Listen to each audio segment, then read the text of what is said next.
Mr. President, Mr. Secretary General, fellow delegates, ladies and gentlemen,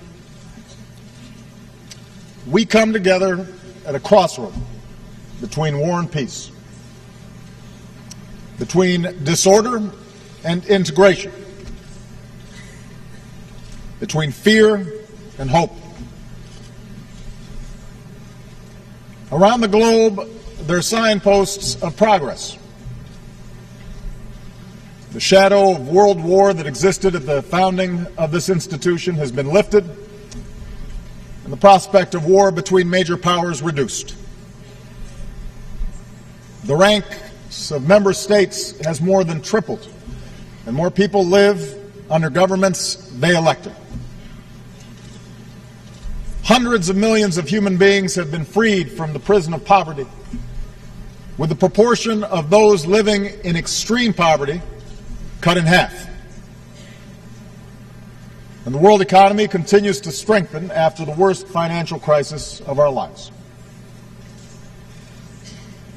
Today, whether you live in downtown Manhattan or in my grandmother's village more than 200 miles from Nairobi, you can hold in your hand more information than the world's greatest libraries. Together, we've learned how to cure disease and harness the power of the wind and the sun. The very existence of this institution is a unique achievement. The people of the world committing to resolve their differences peacefully and to solve their problems together.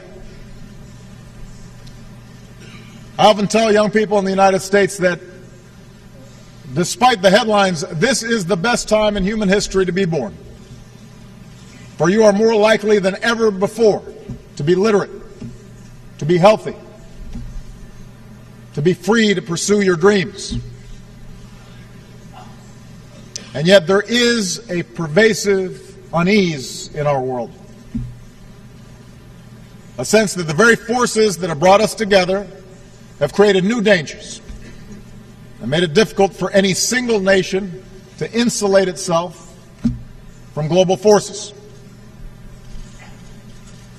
As we gather here, an outbreak of Ebola overwhelms public health systems in West Africa and threatens to move rapidly across borders. Russian aggression in Europe recalls the days when large nations trampled small ones in pursuit of territorial ambition. The brutality of terrorists in Syria and Iraq forces us to look into the heart of darkness. Each of these problems demands urgent attention, but they also are symptoms of a broader problem: the failure of our international system to keep pace with an interconnected world. We collectively have not invested adequately in the public health capacity of developing countries. Too often we have failed to enforce international norms when it's inconvenient to do so. And we have not confronted forcefully enough the intolerance, sectarianism, and hopelessness that feeds violent extremism in too many parts of the globe. Fellow delegates, we come together as United Nations with a choice to make. We can renew the international system that has enabled so much progress, or we can allow ourselves to be pulled back by an undertow of instability. We can reaffirm our collective responsibility to confront global problems, or be swamped by more and more outbreaks of instability. And for America, the choice is clear. We choose hope over fear. We see the future not as something out of our control, but as something we can shape for the better through concerted and collective effort. We reject fatalism or cynicism when it comes to human affairs. We choose to work for the world as it should be, as our children deserve it to be. There's much that must be done to meet the test of this moment. But today I'd like to focus on two defining questions at the root of so many of our challenges. Whether the nations here today will be able to renew the purpose of the UN's founding, and whether we will come together to reject the cancer of violent extremism. First, all of us, big nations and small, must meet our responsibility to observe and enforce international norms. We are here because others realize that we gain more from cooperation than conquest. 100 years ago, a world war claimed the lives of many millions, proving that with the terrible power of modern weaponry, the cause of empire ultimately leads to the graveyard. It would take another world war to roll back the forces of fascism, the notions of racial supremacy, and form this United Nations to ensure that no nation can subjugate its neighbors and claim their territory. Recently, Russia's actions in Ukraine challenge this post-war order. Here are the facts. After the people of Ukraine mobilized popular protests and calls for reform, their corrupt president fled. Against the will of the government in Kiev, Crimea was annexed. Russia poured arms into eastern Ukraine, fueling violent separatists, and a conflict that has killed thousands. When a civilian airliner was shot down from areas that these proxies controlled, they refused to allow access to the crash for days. When Ukraine started to reassert control over its territory, Russia gave up the pretense of merely supporting the separatists and moved troops across the border. This is a vision of the world in which might makes right. A world in which one nation's borders can be redrawn by another, and civilized people are not allowed to recover the remains of their loved ones because of the truth that might be revealed. America stands for something different. We believe that right makes might. That bigger nations should not be able to bully smaller ones, and that people should be able to choose their own future. And these are simple truths, but they must be defended. America and our allies will support the people of Ukraine as they develop their democracy and economy. We will reinforce our NATO allies and uphold our commitment to collective self-defense. We will impose a cost on Russia for aggression, and we will counter falsehoods with the truth. And we call upon others to join us on the right side of history. For while small gains can be won at the barrel of a gun, they will ultimately be turned back if enough voices support the freedom of nations and peoples to make their own decisions. Moreover, a different path is available. The path of diplomacy and peace and the ideals this institution is designed to uphold. The recent ceasefire agreement in Ukraine offers an opening to achieve those objectives. If Russia takes that path, a path that for stretches of the post-Cold War period resulted in prosperity for the Russian people, then we will lift our sanctions and welcome Russia's role in addressing common challenges. After all, that's what the United States and Russia have been able to do in past years, from reducing our nuclear stockpiles to meeting our obligations under the Nuclear Non-Proliferation Treaty, to cooperating to remove and destroy Syria's declared chemical weapons.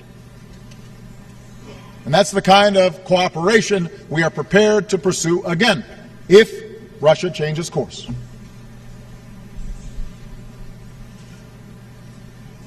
This speaks to a central question of our global age, whether we will solve our problems together in a spirit of mutual interest and mutual respect, or whether we descend into the destructive rivalries of the past. When nations find common ground, not simply based on power, but on principle, then we can make enormous progress. And I stand before you today committed to investing American strength, to working with all nations to address the problems we face in the 21st century. As we speak, America is deploying our doctors and scientists, supported by our military, to help contain the outbreak of Ebola and pursue new treatments. But we need a broader effort to stop a disease that could kill hundreds of thousands, inflict horrific suffering, destabilize economies, and move rapidly across borders. It's easy to see this as a distant problem until it is not. And that is why we will continue to mobilize other countries to join us in making concrete commitments, significant commitments to fight this outbreak and enhance our system of global health security for the long term. America is pursuing a diplomatic resolution to the Iranian nuclear issue as part of our commitment to stop the spread of nuclear weapons and pursue the peace and security of a world without them. Now, this can only take place if Iran seizes this historic opportunity. My message to Iran's leaders and people has been simple and consistent. Do not let this opportunity pass. We can reach a solution that meets your energy needs while assuring the world that your program is peaceful. America is and will continue to be a Pacific power, promoting peace, stability, and the free flow of commerce among nations. But we will insist that all nations abide by the rules of the road and resolve their territorial disputes peacefully, consistent with international law. That's how the Asia-Pacific has grown. And that's the only way to protect this progress going forward. America is committed to a development agenda that eradicates extreme poverty by 2030.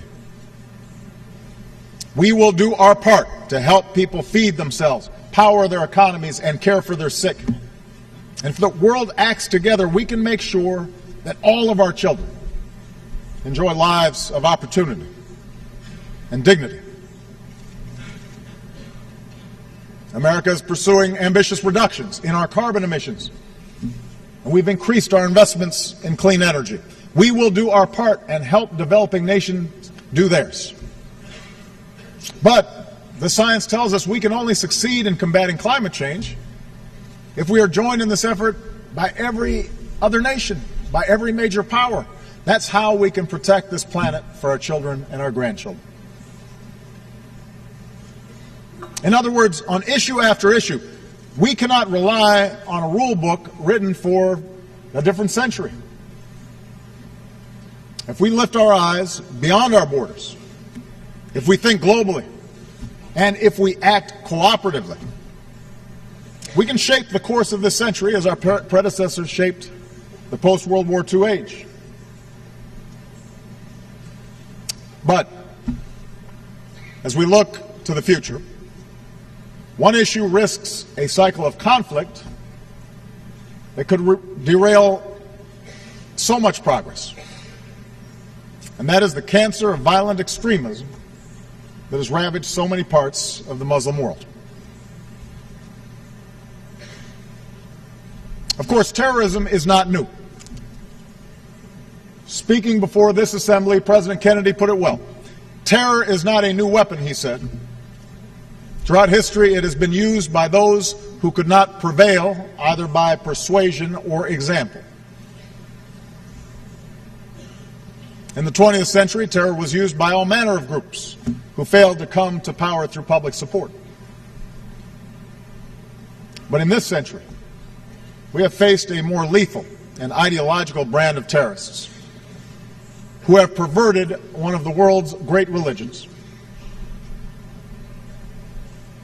With access to technology that allows small groups to do great harm, they have embraced a nightmarish vision that would divide the world into adherents and infidels, killing as many innocent civilians as possible, employing the most brutal methods to intimidate people within their communities.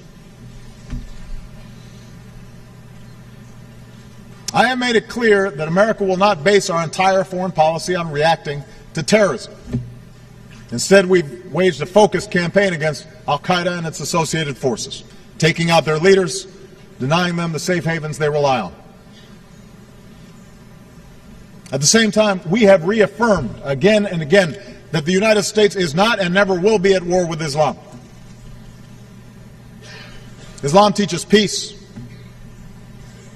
Muslims the world over aspire to live with dignity and a sense of justice. And when it comes to America and Islam, there is no us and them, there is only us, because millions of Muslim Americans are part of the fabric of our country. So we reject any suggestion of a clash of civilizations. Belief in permanent religious war is the misguided refuge of extremists who cannot build or create anything, and therefore peddle only fanaticism and hate. And it is no exaggeration to say that humanity's future depends on us uniting against those who would divide us along the fault lines of tribe or sect, race or religion. But this is not simply a matter of words. Collectively, we must take concrete steps to address the danger posed by religiously motivated fanatics and the trends that fuel their recruitment. Moreover, this campaign against extremism goes beyond a narrow security challenge.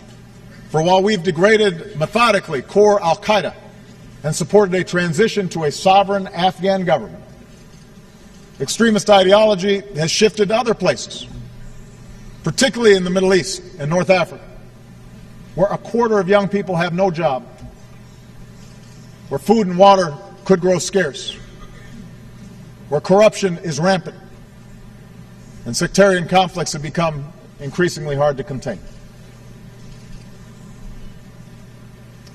As an international community, we must meet this challenge with a focus on 4 areas.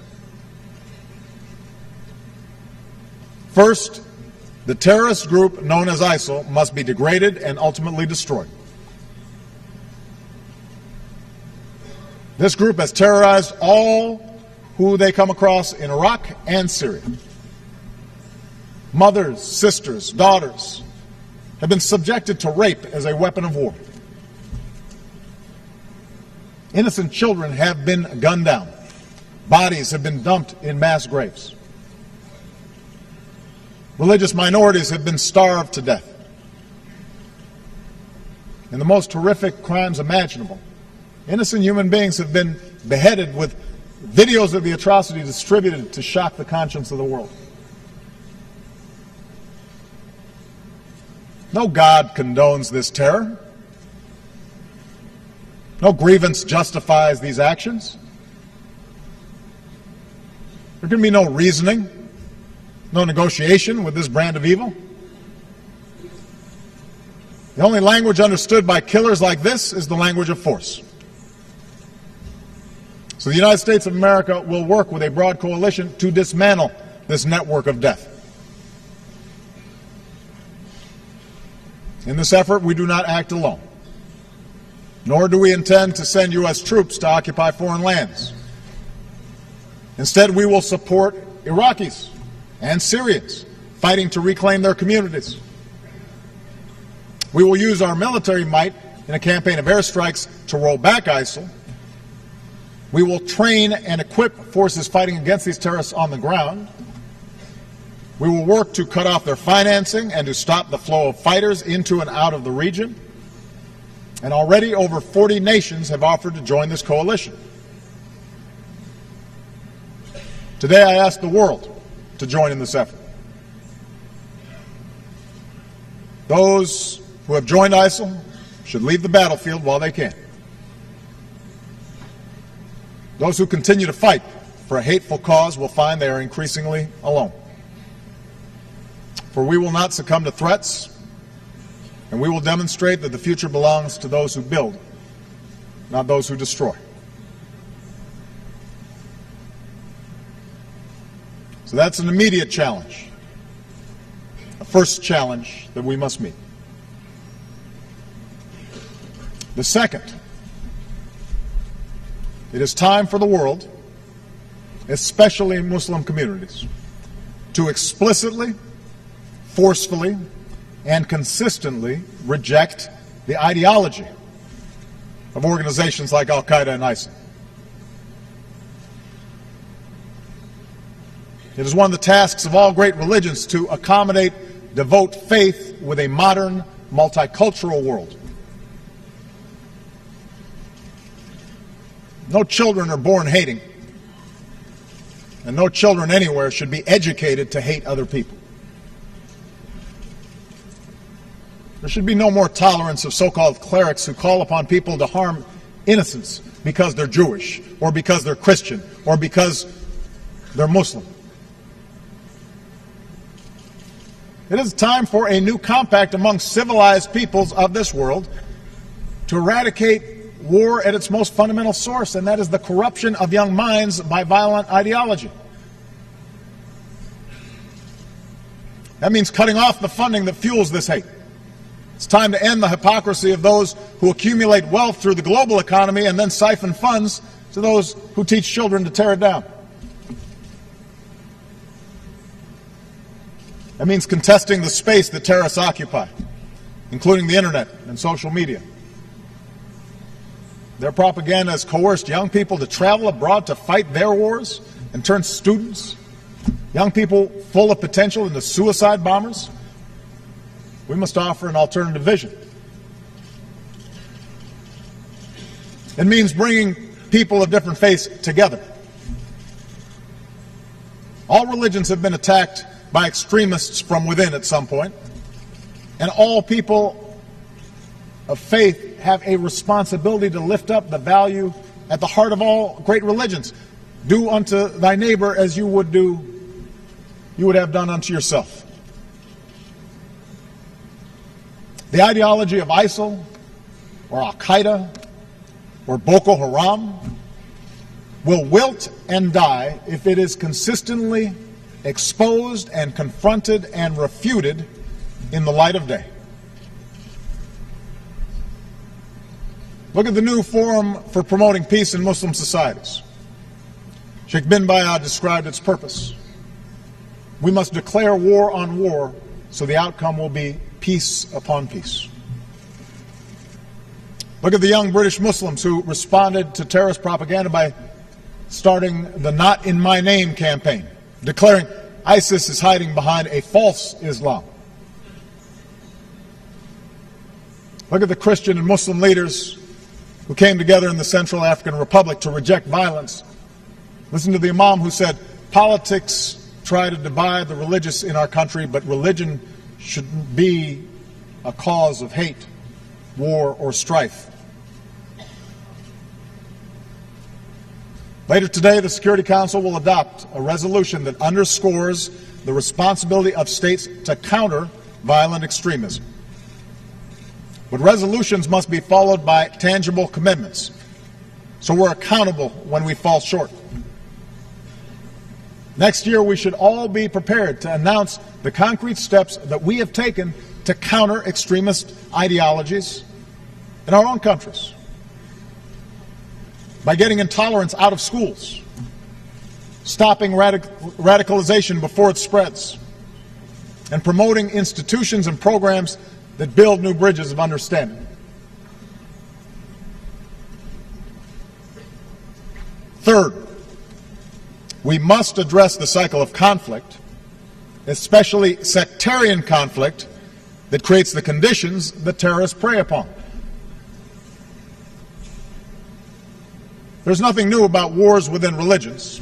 Christianity endured centuries of vicious sectarian conflict. Today, it is violence within Muslim communities that has become the source of so much human misery. It is time to acknowledge the destruction wrought by proxy wars and terror campaigns between Sunni and Shia across the Middle East. And it is time that political, civic, and religious leaders reject sectarian strife.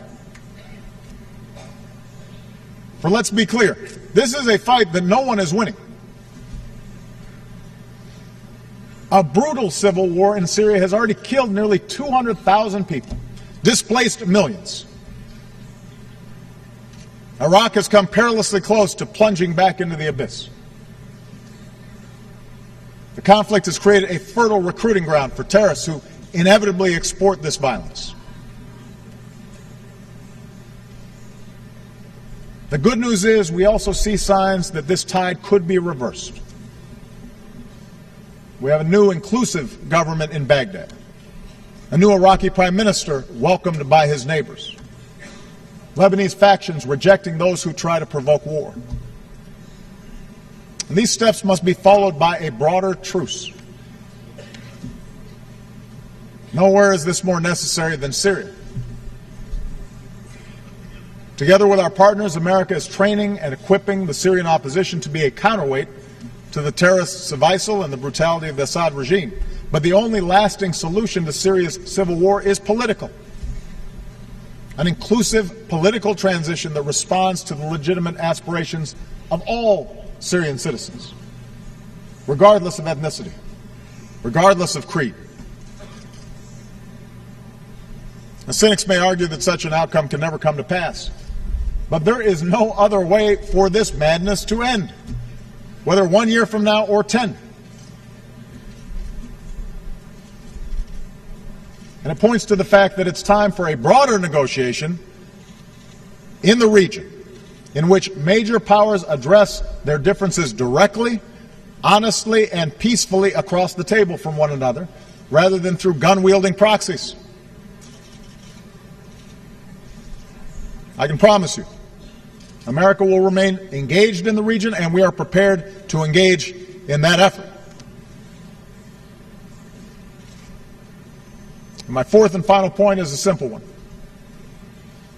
The countries of the Arab and Muslim world must focus on the extraordinary potential of their people, especially the youth.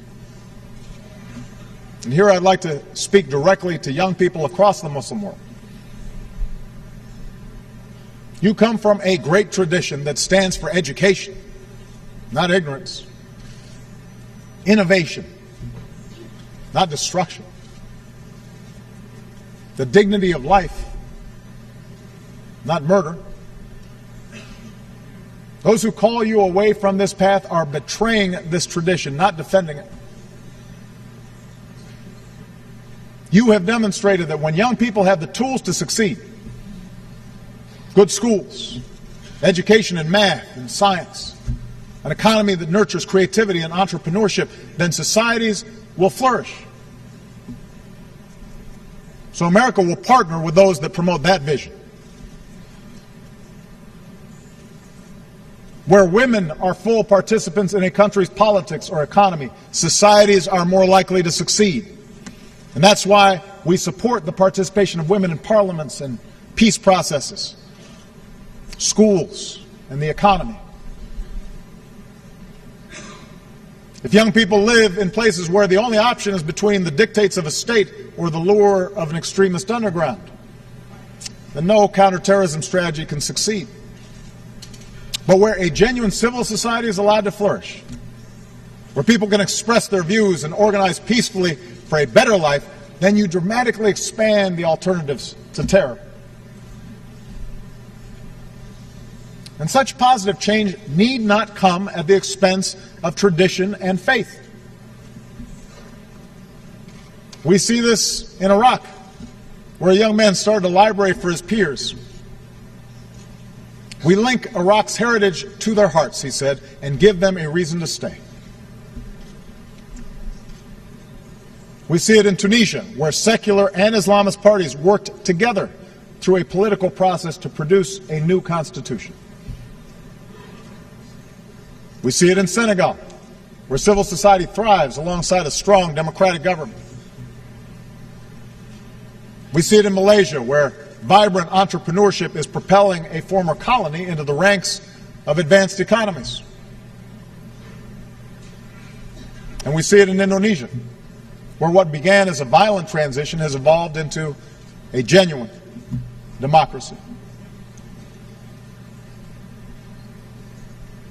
Now, ultimately, the task of rejecting sectarianism and rejecting extremism is a generational task, and a task for the people of the Middle East themselves. No external power can bring about a transformation of hearts and minds. But America will be a respectful and constructive partner. We will neither tolerate terrorist safe havens nor act as an occupying power.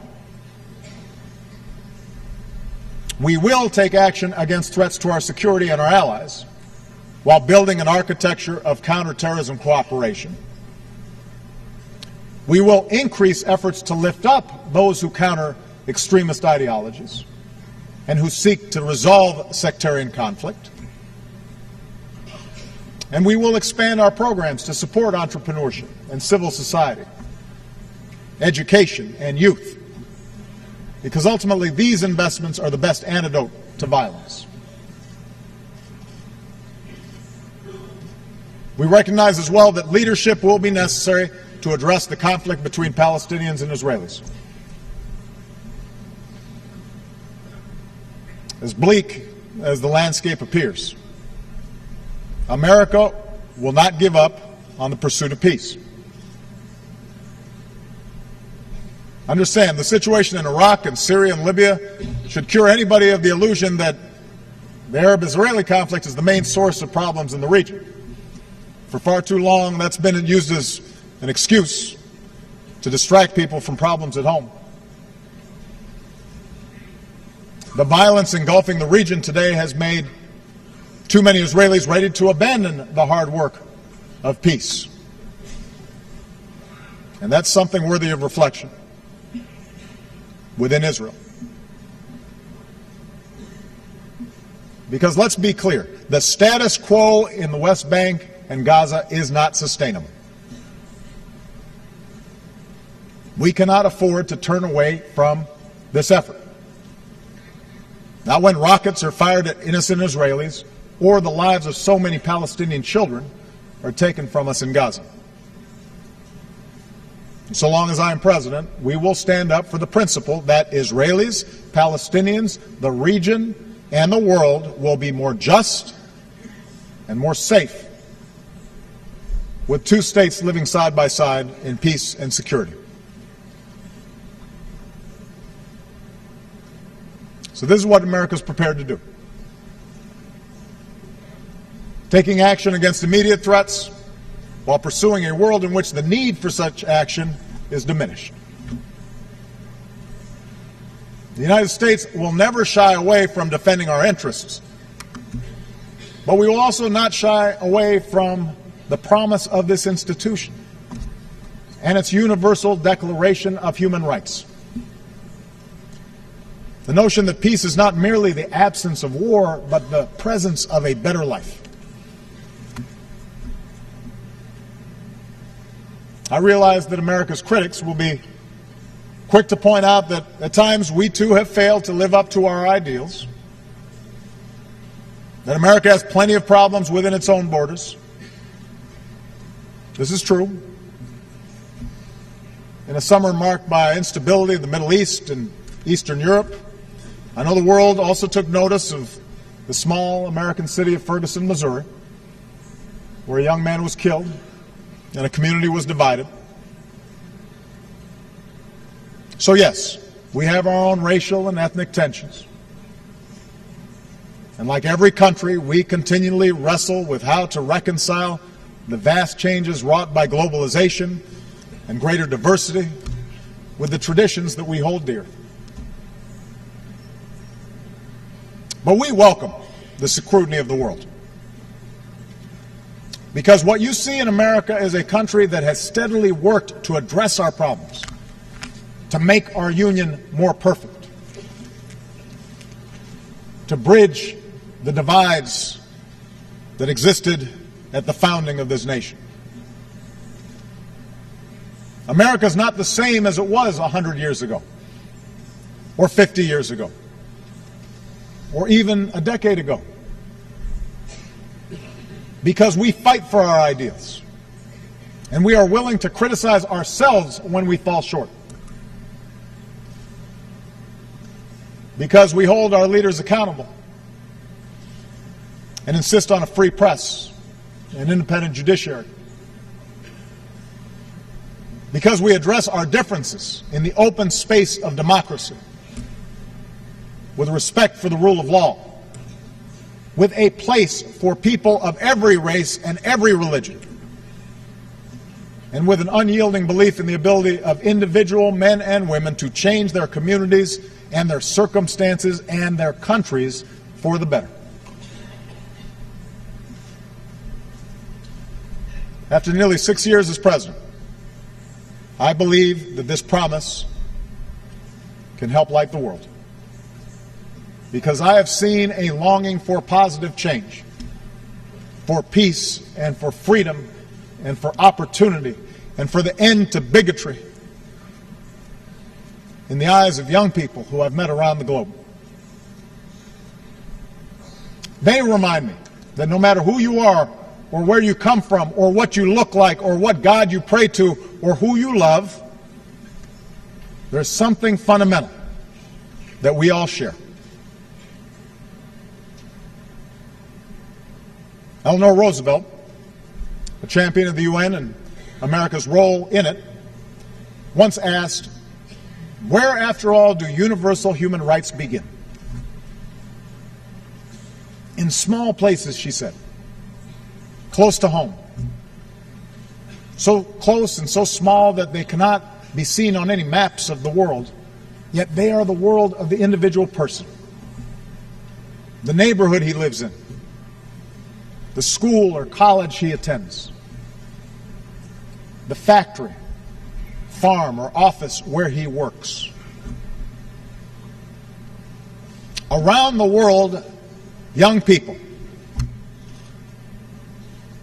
are moving forward, hungry for a better world. Around the world, in small places, they are overcoming hatred and bigotry and sectarianism.